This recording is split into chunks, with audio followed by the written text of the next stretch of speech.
Visitors to Japan often notice something without knowing how to explain it. Many older Japanese people carry themselves with a kind of lightness, a steadiness of energy, a clarity in their faces that seems to resist the heaviness most people associate with growing old. It is not that these people have escaped aging. Of course they have not. It is something subtler. They seem to age without collapsing inward, to grow old without becoming tired of life itself. The more time you spend trying to understand why, the more you realize it has very little to do with the famous answers everyone already expects, and far more to do with a set of quiet daily practices that almost no one outside Japan has ever properly noticed. This video is about 4 of those practices, small, almost invisible habits that shape the energy of a life without ever announcing themselves. They can be woven into your own life, starting today. The first practice concerns something the Japanese understand about the relationship between temperature and the body's vitality. In the West, comfort is defined as keeping the body in constant, unchanging warmth. The traditional Japanese approach is almost the opposite. There is a long-standing understanding that the body stays alive and responsive precisely because it is regularly asked to adapt to changes in temperature. Stepping out into the cold morning air for a few minutes before warming the body again, not overheating the home. Allowing the body to feel the seasons rather than sealing oneself away from them. A body kept in permanent, unchanging comfort slowly forgets how to regulate itself, while a body regularly given gentle temperature contrast remains alert, responsive, and energetic. You can begin this yourself through something as simple as ending your shower with a short burst of cooler water. The small shock is not harmful. It is a quiet message to the body that it is still being asked to live fully, and the body responds with energy.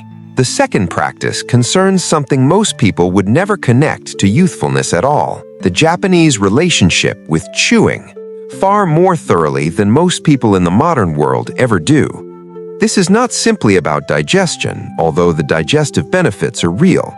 The deeper understanding is that chewing is directly connected to the vitality of the face, the alertness of the mind, and the energy of the whole body. When you chew thoroughly and consciously, you continuously exercise the muscles of the face, keeping the face firm and expressive rather than slack. You stimulate flow to the brain, which is why a thoroughly chewed meal leaves the mind clear rather than heady and dull. The modern person eats rapidly, swallowing food barely broken down, and then wonders why meals leave them tired and foggy. Slow, complete, attentive chewing is a small daily habit that quietly preserves the energy of the face and the clarity of the mind across an entire lifetime. It costs nothing. It requires no equipment, and it is available at every single meal you eat. The third practice concerns the way Japanese people use their bodies in ordinary daily movement. There is a particular relationship with the floor that runs through traditional Japanese life. People sit on the floor, rise from the floor, kneel, fold themselves down, and lift themselves up again, many times throughout an ordinary day. No one in Japan thinks of this as exercise, but its effect on the aging body is profound. The simple act of lowering yourself to the floor and rising again requires balance, flexibility, and strength in the legs and core. And a body that performs this movement naturally many times a day retains these capacities for decades longer than a body seated permanently in chairs. The modern world has slowly removed the floor from daily life entirely, and the cost of this is the slow loss of the very strength and balance that keep a person mobile and independent into old age. You do not need a complicated routine to recover this. You simply need to bring the floor back into your daily life, sitting on it to read, rising and lowering yourself deliberately, treating the simple act of getting up from the ground as one of the most quietly valuable movements your body can practice. The fourth practice is the most subtle of all. It concerns something the Japanese understand about energy and the human face. The small greeting exchanged with a neighbor, the brief sincere expression of thanks, the short bow, the moment of recognition given to a shopkeeper or a passerby. These exchanges are tiny, lasting only a few seconds each, easy to dismiss as mere social formality. But there is something deeper happening within them. Each small moment of warm human contact produces a brief lift in the body's mood and energy. And when these moments are woven through every single day, dozens of times, they accumulate into a steady undercurrent of social nourishment that quietly sustains a person's vitality. Loneliness ages the body in measurable ways, draining energy and dimming the face, while regular human warmth keeps a person feeling engaged and alive.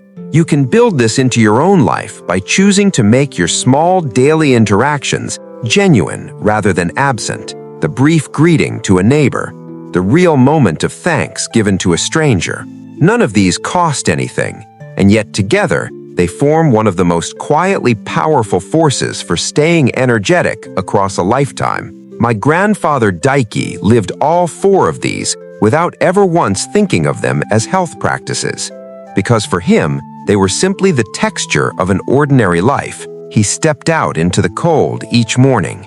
He ate slowly and with attention. He lowered himself to the floor and rose again countless times each day.